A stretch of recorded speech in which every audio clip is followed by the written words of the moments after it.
Bitkisever dostlarım, hoş geldiniz. Bu görmüş olduklarınız benim kaktüslerim. Sizler gibi ben de bu kaktüsleri nasıl hızlı büyütürüm ve çiçek açtırırım diye düşünüp duruyorum. Kaktüslerde hepimizin bildiği çok önemli bir özellik sıcak iklim bitkisi olmaları. Daha doğrusu çöl bitkileri. O halde onlara doğalarını yaşayabileceği bir yer tahsis etmemiz gerekli.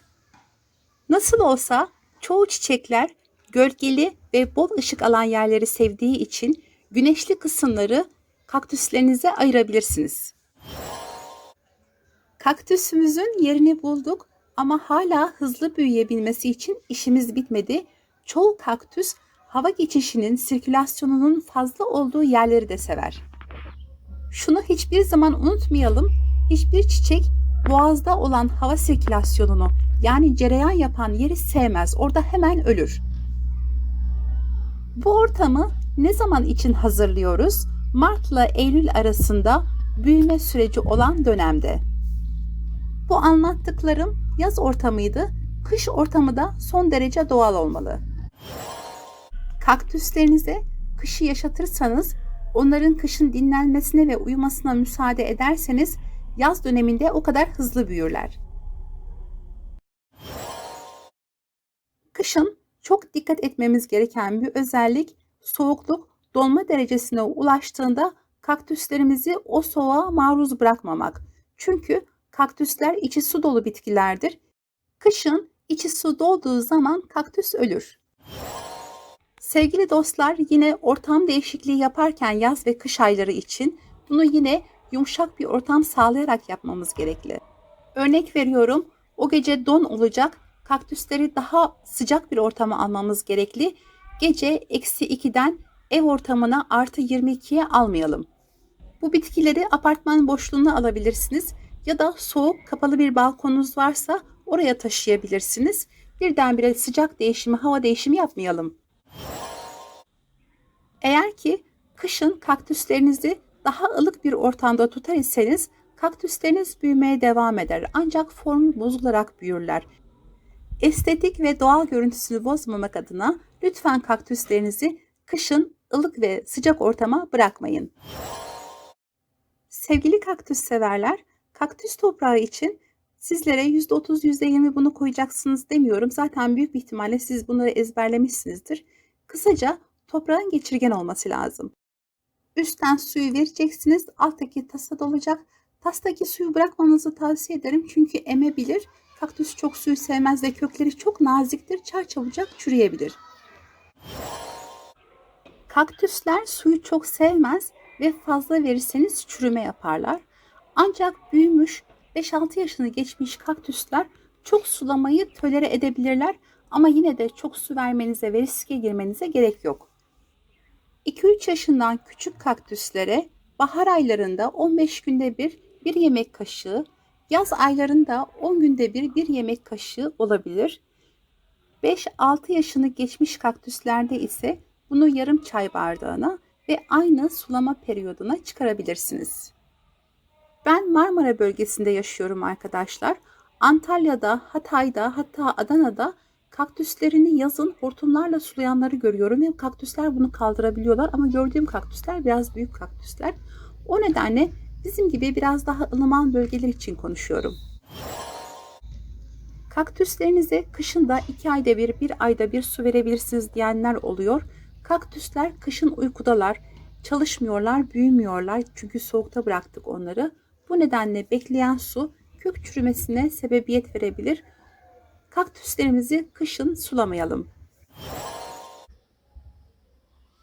Gelelim kaktüs toprağını gübrelemeye. Kök gelişimini sağlayan en iyi besin fosfordur. Fosforun bol olduğu sebzeleri kaktüs topraklarına verebilirsiniz ya da dışarıdan ekstra fosfor takviyesi alabilirsiniz. Bunu da zannedersem kullanım şekli 1 litre suya 1 gram gibi. Bunun haricinde solucan gübresi kullanabilirsiniz. Bana sorar iseniz ne kullanıyorsunuz diye, ben İngiliz tuzu kullanıyorum. Hatta bütün çiçeklerime kullanıyorum. İngiliz tuzunun çiçeklerde kullanım şekli de benim videolarımın arasında Çiçeklerimi nasıl bol bol çiçek açtırıyorum isimli videomda mevcuttur. Başka bir hususa gelelim. Çiçeğiniz büyümüyorsa toprağında bir sorun var demektir. Yine büyümüyorsa yerinde bir sorun var demektir. Yerinde sayan çiçeğimizin toprağını ya da yerini değiştirip denemeler yapacağız. Çiçeğinizin toprağını açtığınızda içinden un biti gibi parazitler çıkabilir ya da küf ve mantar hastalıkları ile karşılaşabilirsiniz. Kaktüsümüzü büyütmeyen çok önemli bir unsurdan bahsedeceğim. O da saksı değişimi. Bu bilinç nasıl aklımızda geliştiyse çiçeklerimizin büyük saksıda rahat edeceği ve hızlı büyüyeceği konusunda yanlış bir yargı var. Kaktüslerinizi büyük saksılarda büyütemezsiniz. Neden mi? Çünkü kaktüsün büyümesinde şöyle bir süreç vardır. Kaktüs ilk önce saksının içerisinde kök gelişimini tamamlar. Saksının duvarlarına köklerini bastırarak zorlar, iyice doldurur. Artık bakar ki orada gelişemiyor, yukarıdan büyütmeye başlar. Daha açık ve net söyleyeyim. Kaktüsünüzün yukarıdan büyüme süreci aşağıdan köklerinin sıkışma süreciyle başlar. Kaktüsünüz her zaman saksısından bir iki beden büyük olmalı.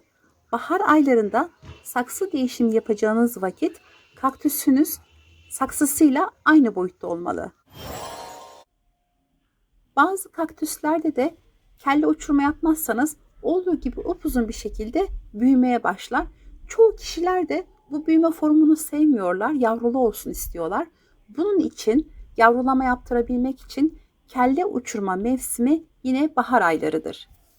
Ve yine antiparantez söyleyeyim, aynı budama yaptığımız bitkiler, ağaçlar nasıl hızlı büyüyorsa kellesi uçurulan kaktüs de hızlı büyüme sürecine giriyor. Sevgili çiçek severler, kaktüs bitkisi evinizde rahatlıkla bırakıp tatile gidebileceğiniz ve gözünüzün arkada kalmayacağı, aynı zamanda radyasyonun bu kadar bol olduğu ortamda doğal temizleyicilerdir.